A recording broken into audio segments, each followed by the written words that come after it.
Mazda CX-3 รถคู่ใจวัยรุ่นตอนนี้เมคาออโต้จะมารีวิวรถ Mazda CX-3 เนาะรถคันนี้สีขาวเป็นรถน้ำใสปี2020ให้ทุกคนได้เบิ่งเด้อรถคันนี้นะแอดมินมอบให้คะแนน 90% เลยตอนนี้เรากำลังอยู่ส่วนทางด้านหลังของรถเราพาทุกท่านเบิ่งด้านนอกกันก่อนอ้อมคันกันก่อนแล้วจากนั้นจะพาเข้าไปเบิ่งด้านในเด้อการออกแบบมันทันสมัยเท่มีสไตล์อินเตอร์ดุ้มของรถก็ยังใหม่รูปทรงของสีสันทุกอย่างมันสภาพยังใหม่งามแจ่มเราจะแบ่งการรีวิวครั้งนี้เอาเป็น3ส่วนเด้อทำอีก1แมนส่วนของด้านนอกตัวรถแล้วต่อไปจะเบิ่งด้านในรถแล้วสุดท้ายเราจะพาเขาเบิ่งเครื่องจักรของรถคันนี้ว่าสภาพของเครื่องจักรนี้แม่นยังใช้งานได้ดีบ่ยังไม่บ่เฮามาเบิ่งรีวิวในส่วนที่1กันเลยนี่จะแม่นเบาะของคนขับเนาะด้านในนี้จะถูกหุ้มเบาะหนังทั้งหมดเลยเป็นโทนสีดำรูปทรงสปอร์ตเข้ากันกับรถได้ดีเลยและเบาะของคนขับนี้สามารถปรับเลื่อนระดับด้วยปุ่มอัตโนมัติสามารถเคลื่อนย้ายได้สะดวกสบายถ้าว่าไผเป็นคนสูงแดก็สามารถเลื่อนเบาะออกหรือว่าถ้าไผเป็นคนอยากเอาขาสั้นเตี้ยๆแดก็สามารถเลื่อนเบาะเข้าไปใกล้พวงมาลัยได้เนาะจุดนี้จะเป็นศูนย์กลางควบคุมระบบเกียร์นี้มันเกียร์ออโต้และเบรกมือแมนจะใช้คำว่าออโต้โฮลซึ่งหมายความว่ายูปุ่มลงและยูปุ่มขึ้นนั่นเองต่อมาจะแม่นหน้าจอ LED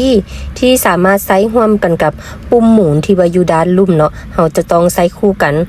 เมื่อกดหน้าจอ LED แล้วเราจะเลื่อนหมุนไปซ้ายไปขวาคือไปหาปุ่ม Radio Ball หรือว่าต่อบลูทูธรถคันนี้แม่นมาพร้อมกันกับกล้องถอยพร้อมเดียวกันนั้นยังมีเซ็นเซอร์ให้3ระดับเลย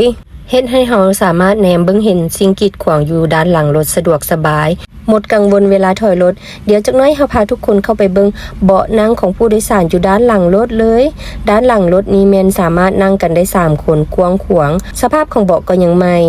กำลังจะเปิดฝาท้ายบอนเมียนเครื่องให้ทุกคนเบิ่งเด้อนี่จะเป็นทางบอนใส่เครื่องเนาะกว้างคือกันทุกคนสามารถใส่ได้ทั้งกระเป๋าและคันห่มแล้วก็ยังคงมีพื้นที่ว่างเหลือหลายใส่เครื่องอีกได้จำนวนหลายเลยสุดท้ายเราจะพาทุกคนเบิ่งบอนเครื่องจักรเด้อนี่จะเป็นน็อตเดิมๆฝากระโปรงเดิมๆจากโรงงานรถนี้บ่เคยต่ำบ่เคยปีนรับประกันความใหม่ความเอี่ยมและสภาพของจักรแม่นยังงามอยู่เบิ่งแม่ทุกคนรถแม่นบ่เคยต่ำหรือว่าคันสีของรถก็ยังบ่เคยถูกกระทบแฮงเลยนี่ยังใหม่ใครสนใจรถ Mazda CX-3 คันนี้สามารถมาทดลองขับมาเบิ่งตัวจริงได้เด้อสำหรับข้อมูลเพิ่มเติมเรื่องราคาเรื่องการผ่อนสำหรับราคารถคันนี้มันอยู่ประมาณ 19,000 ไป XXX เท่านั้นเองสามารถจ่ายสดหรือว่าจ่ายผ่อน